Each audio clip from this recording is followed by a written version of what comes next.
Nais ba ni John Wesley na magkaroon ng Methodist denomination? Hindi. Nais ba ni Brother Francis na magkaroon ng condemnation? Hindi. Pero katulad ng sa Lutherans, sila rin yung nagkulong. Sa Baptist, sa Methodist, nagkukulong. So, posible, yung sinabi ni Brother Francis na ang Berean Spirit hindi nagkakondem. Posible, meron lang mga alagad ng dala ay condemnation. Okay. So, sabi ni Pastor Nestor, pagka to be a Berean, kailangan sa mensahe.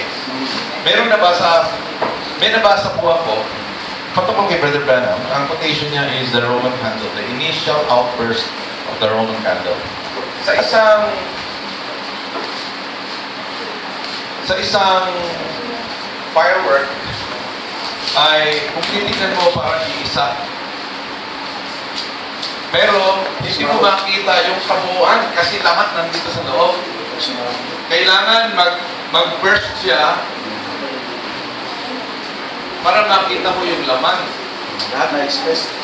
Pero marami pa rin laman dito. Kailangan mag-burst pa rin yan. Ng maayos ang dagdag. Hindi makita yung likod. Pero may laman pa rin yan. Kailangan mag-burst pa rin yan. And finally, makikita mo ang pinakamagandang fireworks pagka lahat ay sumabog na. Amen. Amen. Ibig sabihin, mga kapatid, ito buong mensahe ito.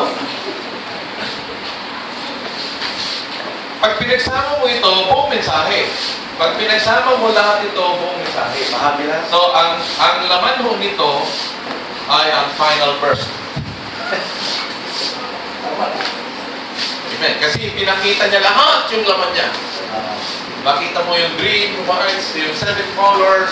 Pag makita mo napakalaking fireworks yan. Pag hindi pumutok lahat, kulang ang hindi sa kumpleto. Pero kailangan pumutok siya lahat para makita mo natin ang kabuuan ng fireworks. Amen. At naniniwala rin ako, mga kapatid, na kung ang pagkasyon natin ay si Kristo ito, walang mensahe, hindi detalye ni Apostol Pablo kung wala ito.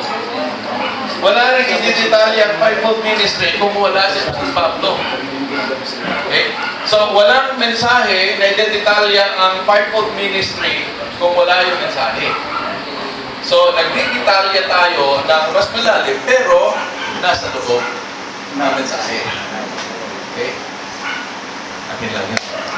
Praise the Lord. Okay, so, nais kong tawagin ulit.